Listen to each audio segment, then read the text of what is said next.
بسم اللہ الرحمن الرحیم۔ حدیث میں آیا ہے کہ جب رسول خدا نے اپنی بیٹی فاطمہ رضی اللہ تعالی عنہ کو امام حسین کی شہادت اور ان پر آنے والی مصیبتوں کی خبر دی تھی، جناب فاطمہ رضی اللہ تعالی عنہ نے جو سنا کہ حسین 3 روز پیاسا رہے گا اور اس کو بڑی بے دردی کے ساتھ ذبح کیا جائے گا، پھر اس کی لاش بے گور و کفن پڑی رہے گی، تو بہت شدت سے روئی، بولی اے بابا، میرے حسین پر یہ واقعہ کس زمانے میں پیش آئے گا؟ جناب رسول خدا نے فرمایا، اے فاطمہ، افسوس کہ تیرا فرزند مصیبت میں مبتلا ہوگا تو تنہا ہوگا، اس وقت نہ میں ہوں گا، نہ تو ہوگی، نہ علی ہوگا۔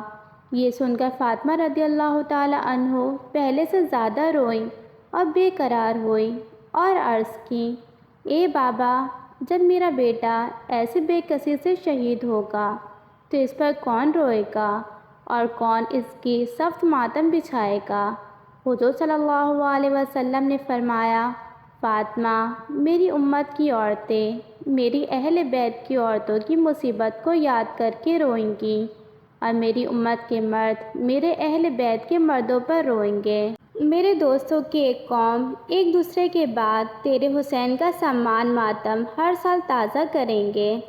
اے فاطمہ، جب روز قیامت ہوگا، عورتوں کی شفاعت تم کرنا اور مردوں کی شفاعت میں کروں گا، اور جو مصیبت حسین سن کر روئے گا تو ہم اس کا ہاتھ پکڑ کر جنت میں داخل کریں گے۔ اے فاطمہ، سب آنکھیں قیامت کے دن رو رہی ہوگی، مگر وہ آنکھ جو مصیبت حسین سن کر روتی ہے، وہ آنکھ خوشحال ہوگی اور جنت کی نعمتوں کی اسے خوشخبری دی جائے گی۔ سفید کبوتر کا ایک ایسا واقعہ جس کو سن کر آپ کی آنکھوں میں آنسو آ جائیں گے۔ کبوتر کو لوگ بہت ہی محبت سے پالتے ہیں۔ آج کا واقعہ سننے کے بعد آپ کبوتر سے بے انتہا محبت کرنے لگیں گے۔ یہ واقعہ ہے ایک کبوتر اور حضرت امام حسین علیہ السلام کا۔ 61 ہجری 10 محرم کے دن کربلا میں حضرت امام حسین علیہ السلام کا سر مبارک آپ کے بدن سے جدا کر دیا گیا تھا، جب پیارے نبی محمد صلی اللہ علیہ وسلم کی شہزادیوں کو قید کر لیا گیا۔ امام حسین علیہ السلام کے غم میں آسمان بھی برس برس کے رو رہا تھا۔ 10 محرم کو ایک سفید کبوتر کربلا کے میدان سے گزر رہا تھا۔ کبوتر نے دیکھا کہ کربلا کی تپتی ہوئی زمین پر رسول کے نواسے کا جسم مبارک تنہا پڑا ہے۔ وہ کبوتر چیختا ہوا آسمان سے نیچے اتر آیا اور دوسرے پرندوں سے کہنے لگا کہ قیامت آ گئی ہے اور پیارے نبی محمد صلی اللہ علیہ وسلم کے نواسے کو کربلا میں شہید کر دیا گیا۔ رسول اللہ صلی اللہ علیہ وسلم کا خاندان کربلا میں بکھر گیا ہے۔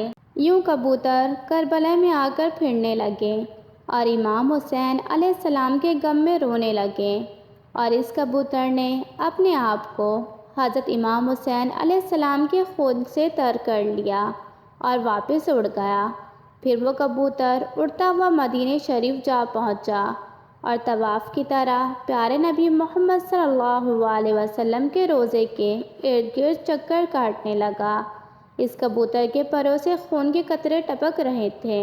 مدینے کے لوگوں نے جب اس کبوتر کا حال دیکھا تو حیران و پریشان ہو گئے۔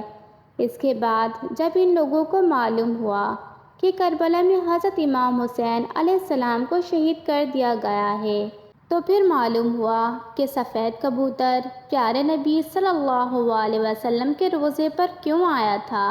کبوتر یہ پیغام دینے کے لیے آیا تھا کہ رسول کے نواسے کو بے دردی سے شہید کر دیا گیا ہے۔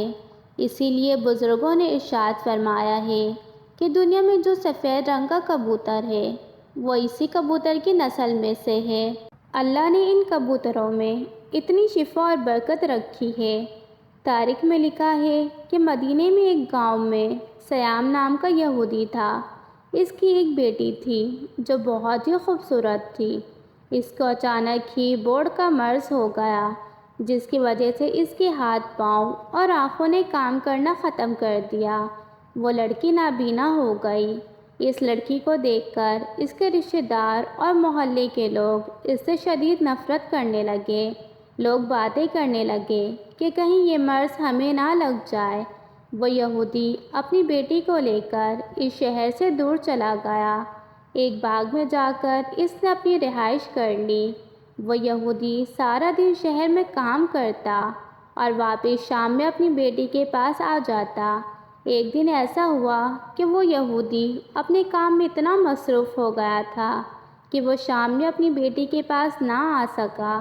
لڑکی پریشان ہو گئی کہ اتنا وقت ہو گیا ہے اور میرا والد ابھی تک نہیں آیا۔ وہ اپنے والد کو ڈھونڈتی ہوئی اس درخت کے پاس آئی۔ اس کے پاس ایک پرندے کی چیخ بھری آواز آ رہی تھی۔ اس کی آواز میں اتنا درد تھا کہ وہ لڑکی اس آواز کو سنتے ہوئے اور آواز کا پیچھا کرتے ہوئے گھسیٹتے گھسیٹتے اس درخت کے نیچے جا پہنچی۔ حالانکہ وہ لڑکی دیکھ نہیں سکتی تھی، لیکن اس لڑکی نے اپنا سر اٹھایا اور درخت کے اوپر دیکھا۔ وہاں پر ایک سفید کبوتر بیٹھا تھا جس کے پروں سے خون کا قطرہ گرا اور لڑکی کی آنکھ پر جا گرا۔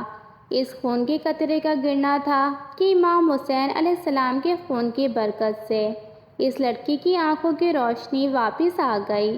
وہ لڑکی اپنی ایک آنکھ سے دیکھنے لگی۔ ایک اور خون کا قطرہ اس کی دوسری آنکھ پہ بھی گر پڑا۔ خون کی برکت سے لڑکی دونوں آنکھوں سے دیکھنے لگی۔ لڑکی بہت ہی خوش ہو گئی اور ساتھ میں حیران بھی ہو گئی۔ جب لڑکی نے اوپر درخت پہ دیکھا تو ایک کبوتر خون سے لتھڑا ہوا تھا، بلکہ کچھ اور قطرے لڑکی کے جسم کے اوپر بھی گر گئے اور ان قطروں کو اس لڑکی نے اپنی پوری جسم پر مل لیا۔ اس کا پورا جسم ٹھیک ہو گیا۔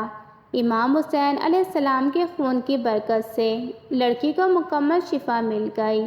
اس خون میں ایسی شفاعت تھی کہ لڑکی پہلے سے بھی حسین ہو گئی۔ لڑکی خوش ہو کر اٹھی اور باغ سے باہر اپنے باپ کی تلاش میں نکلی۔ جیسے ہی باہر آئی تو سامنے اس کا والد تھا۔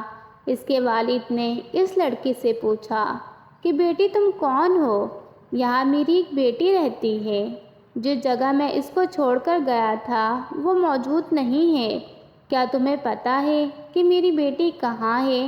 لڑکی خوش ہو کر رو کر بولی، اے بابا، میں ہی آپ کی بیمار بیٹی ہوں اور اب میں صحت یاب ہو گئی ہوں۔ یہودی یہ سن کر اتنا خوش ہوا کہ اس کی آنکھوں میں آنسو آ گئے۔ خوشی سے اپنی بیٹی کو گلے لگایا اور بولا، اے بیٹی، تجھے اپنی آنکھوں سے کیسے دکھنے لگ گیا؟ اس کی بیٹی نے اس کو پورا واقعہ سنایا۔ لڑکی اپنے باپ کو اس درخت کے نیچے لے گئی۔ یہودی نے کبوتر سے کہا، اے خوبصورت پرندے، تیری اس دردناک آواز کے پیچھے وجہ کیا ہے اور تیرے پروں سے یہ مبارک خون کس کا ہے جس خون میں اتنی شفا ہے؟ کبوتر نے جواب دیا کہ یہ خون محمد صلی اللہ علیہ وسلم کے نواسے امام حسین علیہ السلام کا ہے، جس کو ظالموں نے کربلا میں شہید کر دیا ہے۔ یہ اسی خون کی برکت ہے۔ یہودی یہ سن کر اسی جگہ پر مسلمان ہو گیا۔ جب کوئی بھی اس یہودی سے مسلمان ہونے کی وجہ پوچھتا تو یہودی پورا واقعہ تفصیل سے ان کو بتاتا۔ سلام و پیارے نبی سرکار دو عالم پر، سلام و محمد صلی اللہ علیہ وسلم کے خاندان پر، سلام و اس پاک خون پر جو کربلا کی تپتی ہوئی زمین پر بہتا رہا۔ رسول کے دین کو بچانے کے لیے پیارے نبی کے خاندان نے اپنی اور اپنے پیاروں کی قربانیاں دے دیں۔ ہمیں قربانی بھی نہیں دینی پڑی اور اتنی آسانی سے ہمیں اسلام مل گیا۔ ہم بھی کیسے لوگ ہیں، پھر بھی ناشکری کرتے ہیں اور نماز نہیں پڑھتے۔ اللہ تعالی ہم سب کو نماز پڑھنے کی توفیق عطا کرے اور نیک اعمال کرنے کی توفیق عطا فرمائے۔ آمین ثم آمین۔